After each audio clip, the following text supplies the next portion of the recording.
Hello everyone, welcome to my channel civil basics 21। आज का जो मैं टॉपिक ले रहा हूँ वो सिंगली रिइंफोर्स्ड बीम से है। इसमें टाइप्स ऑफ प्रॉब्लम्स हमने वर्किंग स्ट्रेस मेथड के द्वारा भी की हैं और लिमिट स्टेट मेथड में भी कुछ टाइप्स ऑफ प्रॉब्लम के बारे में पढ़ा है। दोनों को कंपेयर करने पर हम ये पाते हैं कि जो मेथड हमने वर्किंग स्ट्रेस मेथड से पढ़े हैं उनमें से एक मेथड ऐसा है जिसके बारे में लिमिट स्टेट मेथड में बहुत ही कम क्वेश्चन देखने को मिलते हैं, और वो है एक्चुअल स्ट्रेसेस इन बीम, यानी actual stresses in concrete and steel. इन दोनों में जो एक्चुअल स्ट्रेस की वैल्यूज़ हैं इनको ज्ञात करने के लिए जो मेथड होता है टाइप 2 होता है WSM में, टाइप 2 प्रॉब्लम। तो यहाँ पर लिमिट स्टेट मेथड में उसके क्वेश्चन कम देखने को मिलते हैं। आज हम उसी से रिलेटेड एक क्वेश्चन सॉल्व करके आप लोगों को कराने जा रहे हैं। तो देखिए किस तरह से यहाँ पर actual stresses in RC beam, types of problem with in WSM working stress method. इसमें 3 तरह की समस्याएं थी। एक था टाइप 1, दूसरा था टाइप 2, तीसरा था टाइप 3। क्या था जरा शॉर्ट में देख लें। टाइप 1 प्रॉब्लम में बीम का साइज BD दिया रहता था, एरिया ऑफ स्टील दिया रहता था और कंक्रीट तथा स्टील के ग्रेड दिए रहते थे। इसके बाद इस क्वेश्चन में जो पूछा जाता था वो मोमेंट ऑफ रेजिस्टेंस पूछा जाता था। इसी तरह से टाइप 2 प्रॉब्लम में जो दिया हुआ होता था क्वेश्चन में वो बीम के साइज BD दिए रहते थे, एरिया ऑफ स्टील दिया रहता था, साथ ही साथ बीम के ऊपर कितना मूवमेंट लगाया गया है ये भी दिया रहता था।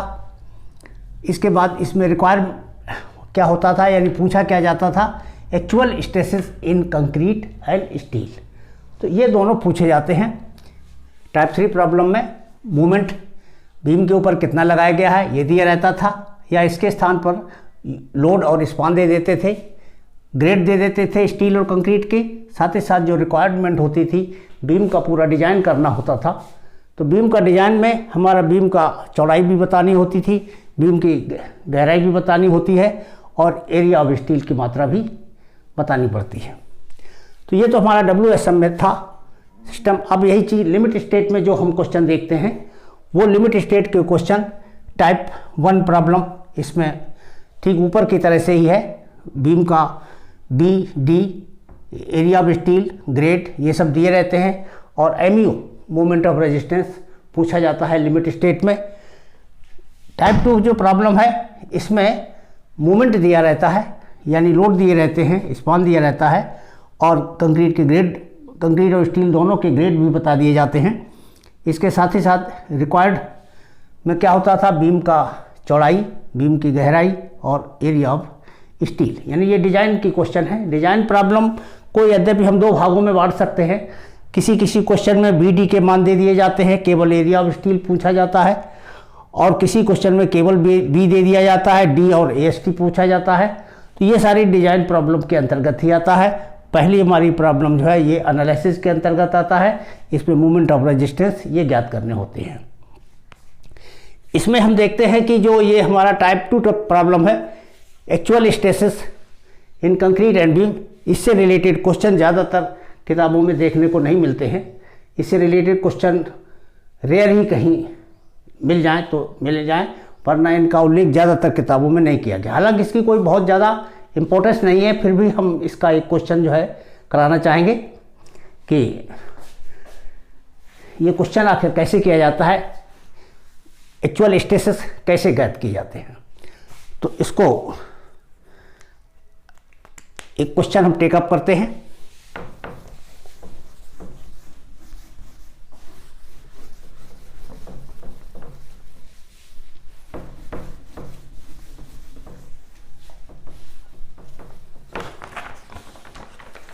क्वेश्चन है A 300 by 500 mm effective RCC beam RC beam has AST 804 mm², यानी एक 300 बाई 500 mm साइज की जो बीम है, इस बीम में area of steel tensile steel के रूप में ये 804 mm² का दिया हुआ है। इसके बाद जो है इसके ऊपर a moment of 60 kilo newton metre is applied on it, यानी इसके ऊपर 60 किलो न्यूटन का मोमेंट अप्लाई किया गया है। जो ग्रेड्स लिए गए हैं वो इस क्वेश्चन में M20 और FE 415 ग्रेड के यूज किए गए हैं, यानी ये कंक्रीट का ग्रेड है और ये स्टील का ग्रेड है। तो ये हमारा क्वेश्चन है और इसमें हमको याद क्या करना है, फाइंड एक्चुअल स्ट्रेसेस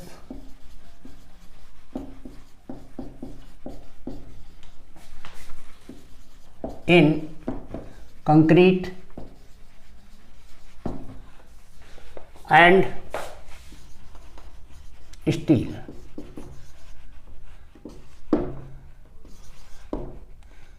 तो ये क्वेश्चन था। इसी क्वेश्चन को आज देखते हैं कैसे हल किया जाएगा। और कंक्रीट और स्टील में यदि इतना मोमेंट लगा दिया जाए जितना कि क्वेश्चन में दिया हुआ है 60 किलो न्यूटन पर मीटर का, 60 किलो न्यूटन मीटर का, तब इस बीम में जो कंक्रीट और स्टील प्रयोग की गई है इसमें कितना प्रतिबल उत्पन्न होगा, इसको हम ज्ञात करेंगे। तो इसको ज्ञात करने के लिए हम देखते हैं सॉल्यूशन।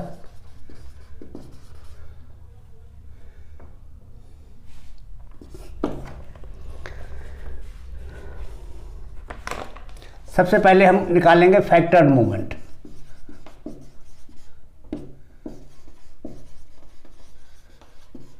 जैसा कि हम बाकी सभी क्वेश्चंस में निकालते हैं, फैक्टर्ड मोमेंट जो है वर्किंग मोमेंट का 1.5 टाइम्स कर दिया जाता है, यानी पार्शियल सेफ्टी फैक्टर 1.5 से मल्टीप्लाई करके इंटू m।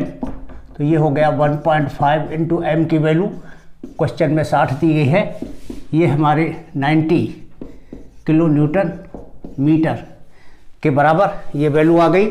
और इस वैल्यू को हम न्यूटन एम में कन्वर्ट कर लेंगे तो 90 इंटू 10⁶ न्यूटन एम, ये हमारा फैक्टर मोमेंट हो गया।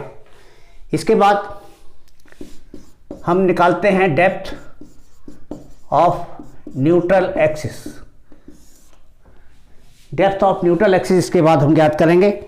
तो डेप्थ ऑफ न्यूट्रल एक्सिस का फार्मूला हमको पता है, XU बराबर 0.87 FY इंटू AST बटे 0.36 FCK इंटू B। तो जो एक्चुअल न्यूट्रल एक्सिस है उसको ज्ञात करने का ये फार्मूला है, बस इसी फार्मूले में हम वैल्यू सब्स्टिट्यूट कर देते हैं और यहाँ से XU की वैल्यू ज्ञात कर लेते हैं। तो 0.87 इंटू 415, AST क्वेश्चन में दे रखा है 804, 0.36 FCK की वैल्यू 20 है और बीम की चौड़ाई क्वेश्चन में 300 मिलीमीटर दी गई है। तो यहाँ से ये हमारे सारे डाटा ज्ञात हो गए। इसको जब हम सॉल्व करेंगे तो इसकी वैल्यू हमारी 134 mm हमें प्राप्त हो जाती है। तो इस तरह से XU हम यहाँ से ज्ञात कर लेते हैं। XU ज्ञात कर लेने के बाद limiting depth of neutral axis ज्ञात करेंगे। Limiting depth of neutral axis, तो ये limiting depth of neutral axis जो ज्ञात करेंगे इसको XU लिमिटेड या XU मैक्स लिखा जाता है। और ये FE 415 ग्रेड के लिए इसकी वैल्यू 0.48 D के बराबर होती है। बस इसी फार्मूले से हम इसकी वैल्यू निकाल लेते हैं।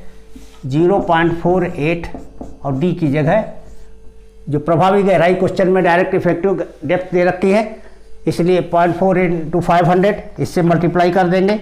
इससे मल्टीप्लाई करने से इसकी जो वैल्यू आती है वो 240 mm के बराबर आ जाती है। अब यहाँ क्वेश्चन में देखिए XU actual depth of neutral axis हमारी 134 है और XU लिमिटेड या XU मैक्स ये हमारा 240 है। इनको कंपेयर करते हैं। कंपेयर करने पर हम ये पाते हैं कि XU is less than XU max या XU लिमिटेड, क्योंकि XU मैक्स की वैल्यू जो है 240 है और इसकी 134 है, तो इसलिए तो ये लेस देन होने पर जब XU हमारा XU मैक्स से कम होता है उस केस में बीम जो है अंडर इनफोर्स्ड होती है। इसलिए ये बीम कैसी है? Under reinforced beam. तो उस केस में ये बीम जो है हमारी अंडर इनफोर्स्ड बीम हो जाती है। जब अंडर इनफोर्स्ड बीम हो जाती है तो अंडर इनफोर्स्ड बीम के लिए एक्चुअल स्ट्रेस। अब इसके बाद क्वेश्चन यहाँ पर जो हमारा है, ये तो हमने देख लिया कि बीम हमारी अंडर इनफोर्स्ड है, और जब बीम हमारी अंडर इनफोर्स्ड है तो इसमें एक्चुअल स्ट्रेस कैसे ज्ञात किए जाएंगे।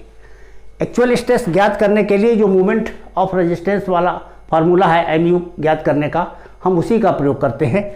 तो इसी का प्रयोग करने के लिए मोमेंट ऑफ रेजिस्टेंस का फार्मूला यहाँ पर लिख लेते हैं। MU बराबर अंडर इनफोर्स्ड बीम के लिए MU किस फार्मूले से ज्ञात करते हैं?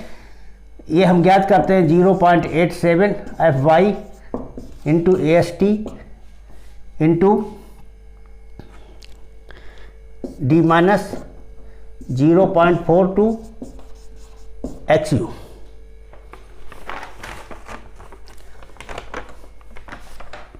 हम एक्चुअली ये MU ज्ञात करने का ये हमारा फार्मूला है।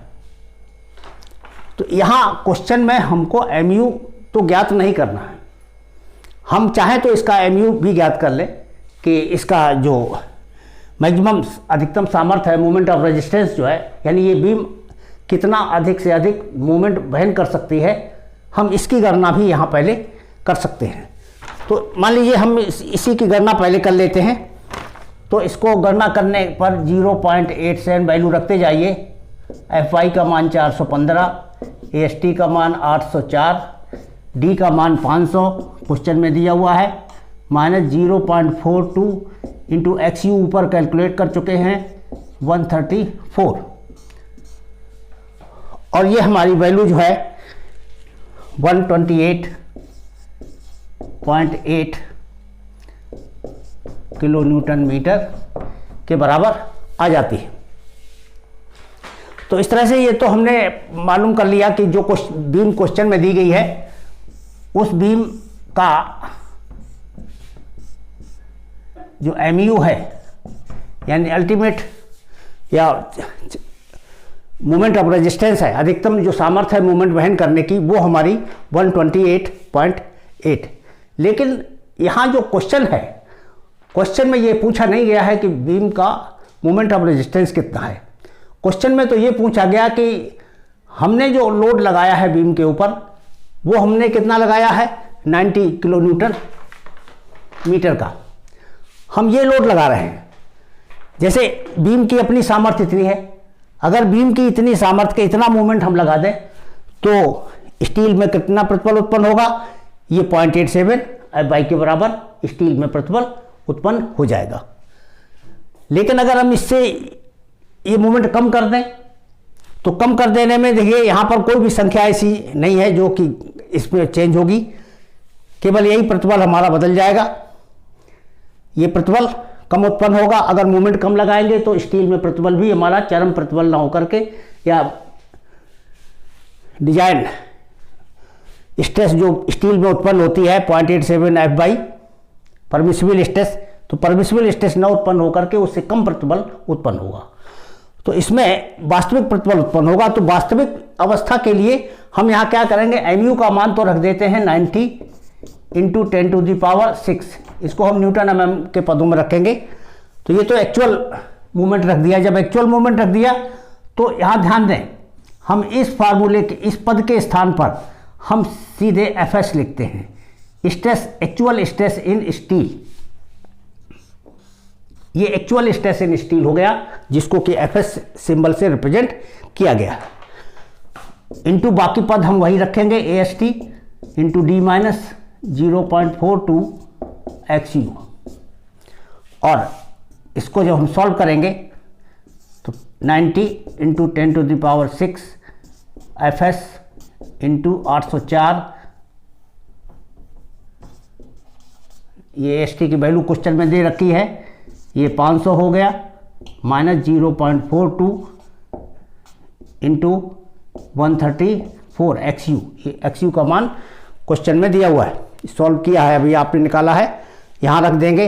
अब इस क्वेश्चन में केवल Fs अननोन है, तो यहाँ से Fs की वैल्यू जो है हम निकाल लेते हैं, और Fs हमारा निकल करके आता है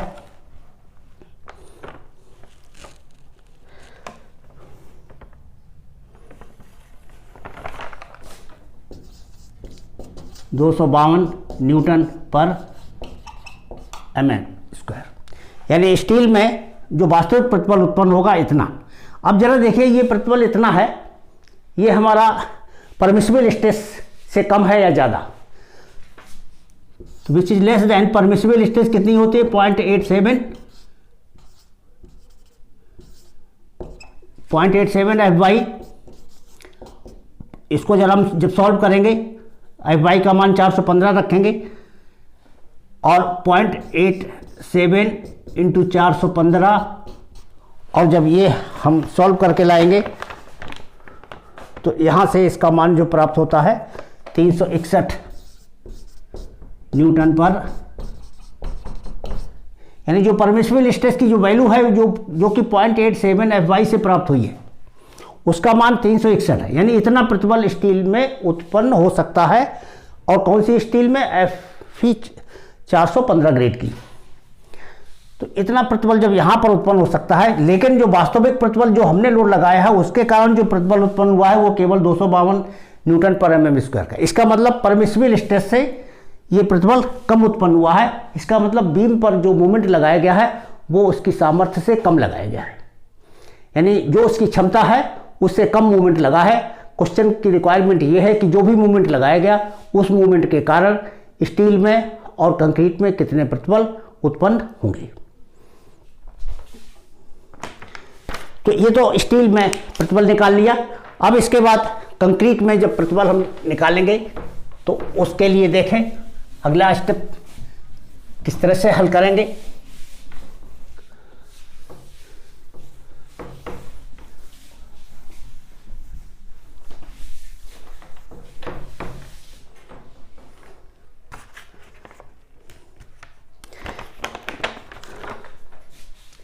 तो हमको ये पता है कि बीम में जब भी बेंडिंग होती है तो बेंडिंग किसी भी तरह से हो रही हो, किसी भी कंडीशन में हो रही हो, चाहे बीम ओवर रेनफोर्स हो, चाहे अंडर रेनफोर्स हो या बैलेंस बीम हो, जब भी उसमें बीम में बेंडिंग होती है तो बेंडिंग के में न्यूट्रल एक्सिस के ऊपर कंप्रेशन, न्यूट्रल एक्सिस के नीचे टेंशन उत्पन्न होता है।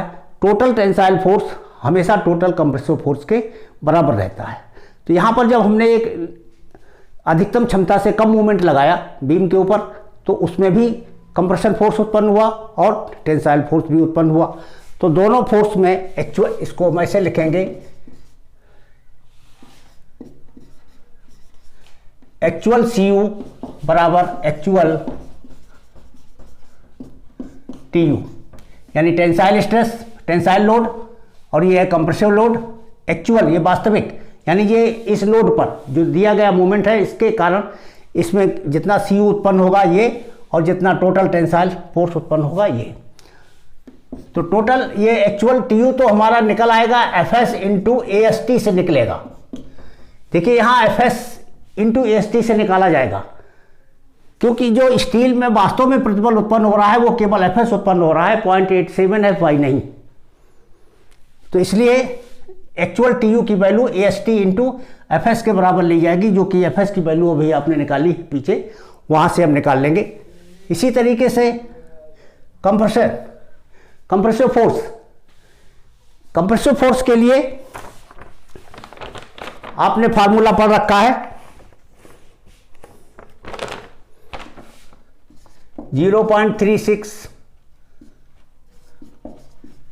एफ सी के into B into X you.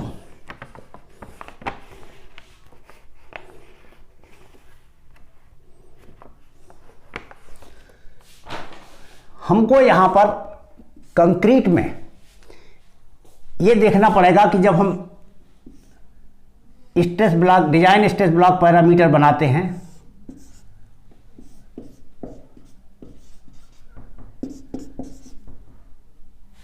तो ये इस तरह से बनता है, जिसमें डिजाइन स्ट्रेस ब्लॉक में यहां की जो वैल्यू होती है वो लिखी जाती है 0.446 एफ सी के। यानी पहले आप ये देखें कि कंक्रीट में जो टॉप फाइबर है उसी में अधिकतम प्रतिबल उत्पन्न होता है। तो टॉप फाइबर में प्रतिबल हो कितना रहा है उत्पन्न, ये 0.446 एफ सी के हो रहा है। तो कंक्रीट का जो वास्तविक प्रतिबल है वो ये है। तो यहां पर देखिए, ये पद जब फार्मूला ड्राइव किया था तो कैसे आया था, ये आया था 17/21 गुणे 0.446 एफ सी के से आया था। यानी ये प्रतिबल यहां पर इतना लिया, और इसमें ये K1 एक कांस्टेंट होता है, पैरामीटर बताए थे K1 K2 K3, उन्हीं में से जो K1 पैरामीटर है, K1 पैरामीटर का मान 17/21 होता है। उसका जब हम इसमें गुणा करते हैं तब ये 0.36 बन जाता है। तो हमारा एक्चुअल में कंक्रीट में जो प्रतिबल है वो ये है। तो कंक्रीट का ये प्रतिबल ये हो गया, इसके आगे B इंटू एक्स यू ये लिखा जाएगा बराबर F S into A S T. अब यहां तो ये तो हमने समझाने के लिए यहां पर बताया है कि 0.36 लिया जाता है, ये परमिसिबल स्ट्रेस होता है, ये कंक्रीट का परमिसिबल स्ट्रेस है। तो ये परमिसिबल स्ट्रेस के पद हैं। अब अगर इसके स्थान पर हम वास्तविक प्रतिबल निकालना चाहें कंक्रीट में, तो वो कंक्रीट का वास्तविक प्रतिबल को किसे हम वास्तविक प्रतिबल लिखेंगे, तो कंक्रीट का एक्चुअल प्रतिबल ये है जो कि यहां पर उत्पन्न हो रहा है। तो इसकी जगह हम एक नया सिंबल एफ सी यूज कर सकते हैं। इसके स्थान पर ये एक्चुअल स्ट्रेस हो जाएगा एफ सी गुणे 17.21 ये रहेगा यहां पर, into B into X U रहेगा, और ये F S into A S T रहेगा। तो हम किस रिजल्ट पर पहुंचे, इस रिजल्ट पर पहुंचे। ये एक्चुअली समझाने के लिए स्टेप था। एक्चुअल स्ट्रेस यहां पर है, लेकिन यहां पर मैंने ये एक्चुअल स्ट्रेस नहीं लिखा है, ये वास्तविक प्रतिबल है। तो एक्चुअल स्ट्रेस इसके बाद का ये स्टेप आएगा। ये डेरिवेशन के बीच के दो पद जो है इनको इस गणना में शामिल न करके इसको ये मान के चलिए कि ये दोनों पद जो हैं केवल एफ सी किस आधार पर लिया गया है, एक्चुअल स्ट्रेस, चूंकि ये प्रतिबल होता है इसकी जगह पर हम वास्तविक प्रतिबल लिखेंगे। तो ये गुणांक केवल बाहर रहेगा। तो हमको जो फार्मूला यूज करना है वो ये यूज करना है। तो कंक्रीट में जो एक्चुअल सी यू है वो इस फार्मूले से दिया जाएगा, और स्टील में जो एक्चुअल टी यू है वो F S into A S T से दिया जाएगा। इसलिए हम इन दो पदों को समझने के बाद फिर यहां लिखने की आवश्यकता नहीं रह जाती। हमको सीधे सीधे ये चीज़ इस तरह के क्वेश्चन करने के लिए याद रखनी होगी। ये हम रख लेने के बाद अब देखिए एफ एस आप ज्ञात कर चुके हैं, ए एस टी दिया हुआ है क्वेश्चन में, एक्स यू ये हमारा दिया हुआ है 134, बी 300 mm दिया हुआ है, एफ सी केवल अननोन है। एफ सी बराबर ये यहां ऊपर कर दीजिए 21/17 इधर आ जाएगा, और ये फिर ऊपर एफ एस की वैल्यू भी निकाली है 252 इंटू ए एस टी 804 दिया है, और इसमें बी और एक्स यू, बी का मान 300 दिया है, और XU का मान 134 दिया। तो ये सब संख्याएं जब हम सॉल्व करेंगे तो इसका मान 6.22 न्यूटन पर mm², ये एक्चुअल स्ट्रेस इन कंक्रीट उत्पन्न होगा, और वो कहाँ पर होगा? टॉप फाइबर में उत्पन्न होगा, इस स्थान पर। जरा चेक करिए कि इसकी वैल्यू परमिसिबल स्ट्रेस से ज़्यादा तो नहीं है या कम, क्योंकि ज़्यादा होने पर ये असुरक्षित हो जाएगा, ये कम रहना चाहिए। तो जो दिया गया लोड है वो उसकी अधिकतम क्षमता से अधिक नहीं होना चाहिए। तो इसको ज़रा चेक कीजिए। इसको चेक किस फार्मूले से करेंगे? परमिसिबल स्ट्रेस यहाँ पर कितनी होती है? 0.446 FCK के बराबर होती है। बस इसमें FCK का मान 20 रख करके इसको हम सॉल्व करेंगे। तो इसको 20 रख करके जो वैल्यू आती है 8.92 आती है न्यूटन पर। तो 8.92 हमारी ये परमिसिबल वैल्यू होती है कंक्रीट में, और जबकि दिए गए लोड जो हमने 90 किलो न्यूटन का फैक्टर लोड लगाया बीम के ऊपर, तो उसमें इतना प्रतिबल उत्पन्न हुआ।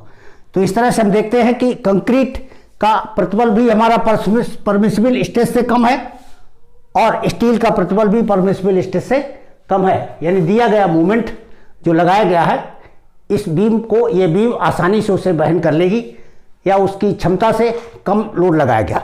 हम ऐसे भी इसको कंपेयर कर सकते हैं कि बीम का हमने जब MU निकाला था वो हमारा 128.8 आया था, और यहाँ पर उसके स्थान पर हमने एक्चुअल में जो लोड लगाया है वो केवल 90 किलो न्यूटन का लगाया।